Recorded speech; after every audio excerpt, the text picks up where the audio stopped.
Have you ever stumbled on a game that could have been labeled a hidden gem? I know that question may sound weird, but I believe I've found a perfect example.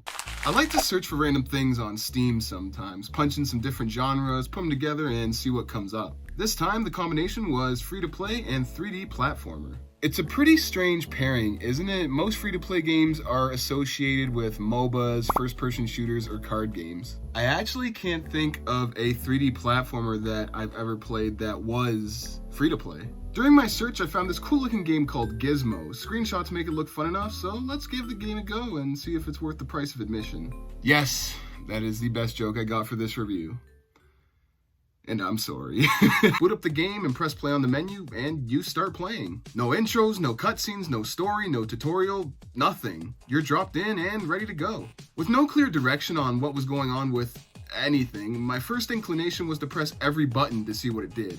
Pressing A does a simple jump, and press it again for a double jump. X throws out a spinning attack, you can also do it in midair. Hitting the B button performs a roll, which makes you move faster for a short amount of time, as well as make you a smaller target for enemies. If you time it just right, you can initiate the roll while in the air. The weight and force when doing this makes Gizmo feel like a basketball if it weighed 20 pounds. You can get some serious speed out of this and really diversify your movement, and once you nail it, it just feels so smooth and satisfying. Be careful where you decide to bounce though, because if you miss your mark, you're gonna drop faster than an anvil in a Warner Brothers cartoon. I know I'm playing a PC game with a controller, but I can't help myself, especially when it comes to any platformer games. Call it an unwillingness to adapt, but playing a platformer with a controller in hand is embedded into my DNA. However, I will say, and this is genuinely a first for me, as far as the 3D platformer goes, Gizmo feels totally natural to play with a mouse and keyboard. I did have to rebind some keys, but once I did, the controls felt totally effortless. Good shit.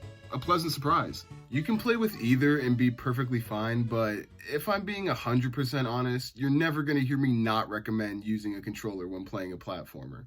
The core gameplay of Gizmo consists of grabbing collectibles, destroying enemies, and, of course, platforming. One isn't really held as a top priority over others, and it's really well balanced here. You're never doing anything for too long, and the focus switches back and forth constantly. Enemies don't pose much of a threat. With very predictable attack patterns, the role is similar to that of a Goomba from the Mario series. The enemies did kill me. They killed me a lot, actually, but I think most of my deaths to the enemies in Gizmo were more of just me messing up rather than the enemies being a genuinely difficult obstacle that I had to overcome. I also think I experienced some weird hit detection possibly. If you just walk into an enemy, you'll explode. There would be times where I would hit an enemy, but it acted as if I just walked into them and I'd die. It was by no means a consistent problem, but I did notice it happen a few times. I really enjoyed how the environment and scenery look. The indoor lighting is really warm and vibrant. All the long pipes that twist and bend only add to the mystery of this unknown place. And I love the icy coldness radiating from everything. When I was playing, I noticed there was a voice constantly talking out loud to me. For the longest time, I was like, who the fuck is talking to me? Well, it turns out it's this guy. There's statues of him everywhere, and he looks a lot like Fitz Quadrangle from Quantum Conundrum, but way more menacing. It's hard to piece together what he's saying. There aren't any subtitle options in the game, and the speakers are so close together that they often echo and reverb off each other. So it's kinda difficult to make out what he's saying at times. Attention, punishment police. If I tell you to punish a girl, and you fail to punish them, then I will be forced to fetch the punishment box. I really know how to punish. Something about a punishment box, repurposing the Arctic, and 100 gigabytes of storage? I'm not sure. It's tough to make sense of all the stuff he spews out. One thing certain for sure is that he does not enjoy your presence here at all. Find the pipe similar to the one you start in, and you'll know you've reached the end. Once finished, you can view your stats for the level, and then that's it. That's the end of the game. I know.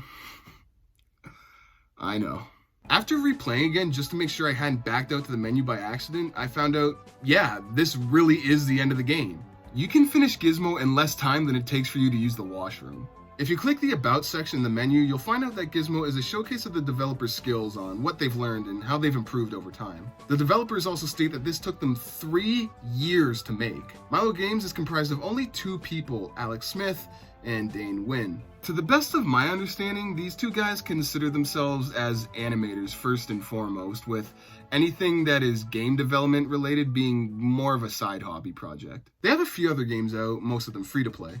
After playing Gizmo, I decided to give some of them a shot. I gotta say, they're pretty solid. Nothing amazing, but there's some good times here for sure. Cast is a colorful, spooky puzzle platformer with lots of perspective-based challenges. Dead is a hectic, fast-paced boss rush game, which is hard as hell and I'm completely terrible at. None of them even slightly resemble or play like Gizmo at all either. Not only displaying Smith and Wynn's creative talents, but in putting the tactical execution it requires to make all these ideas work as well. These guys clearly are not one-trick ponies at all. But out of all of them, I think Gizmo is the best game by far, and it's not even really close. Milo Games is putting more time and effort into another one of their games, Mini Dead. At the moment, working on different pieces of downloadable content. I would say this sucks because it's taking away from any sort of progression being made on Gizmo, but from what I understand, the Gizmo on Steam is as much as what's going to be done with them. If you go on Milo Games Instagram, it's pretty much just Gizmo stuff. However, if you go on their much more active Twitter page, Gizmo is hardly ever mentioned.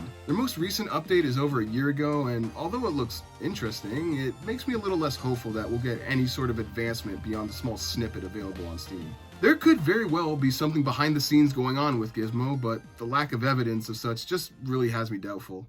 It's so bittersweet. This game is so fun, and you can beat it in like 5 minutes. Imagine if we got like a 1-hour game, or a Gizmo game that was like double-digit hours, like a full-fledged game. How fun it would be. There is some extra content if you really want to get the most out of Gizmo. There's 2 extra achievements you can go for. One for finishing the game with all collectibles, and one for getting the secret ending. I thought grabbing all the collectibles would have just given me the secret ending, but it didn't, and I searched high and I searched low for an alternate route to get the secret ending, but I found nothing. I hate doing this, but I eventually succumbed to searching online on how to get the secret ending. Essentially, what you have to do is reach a slowly closing door that has a countdown timer above it.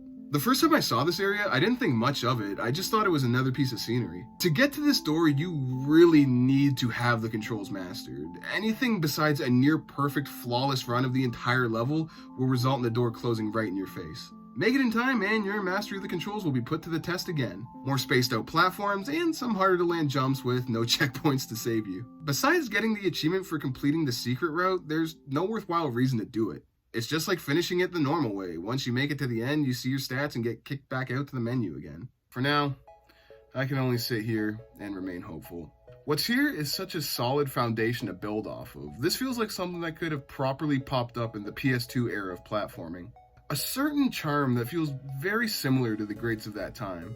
It's got some quirkiness and character to it, but it's not childish or over the top. Not to say it's exactly the same as Jack or Ratchet, but I'm getting an aura from it that really reminds me of those games a lot. You already have great controls, a small semblance of story, and gameplay that, with time and effort, can be expanded off. Harder, more powerful enemies to defeat, mini-bosses, bosses, collectibles that accentuate or better your already existing abilities, and more worlds themed around different ideas or gimmicks. These are all just very stereotypical, linear, progression-style features common in almost every good platformer to exist. Combine those with the inclusion of some other robots or villains that add some personality and identity, and Gizmo could cook up a real recipe for success. Pour some fuel on that fire, get me really emotionally invested. I just want the most for this game. I want it to be as good as it can be. The potential here is staggering. Overall, I would actually recommend that everyone give this game a try. The gameplay is really fun, the controls are buttery smooth, and there's some decent personality here to boot. There's not much wrong with Gizmo that would give anyone a bad experience, or anything besides a good one. Like P.T. Barnum said, and I can't believe I'm referencing him in a video, always leave them wanting more. I guess I just happen to find myself in that very situation. Now, if you guys excuse me, I'm gonna go watch WALL-E on DVD. See ya. We're back at everyone's favorite part again, the end slate.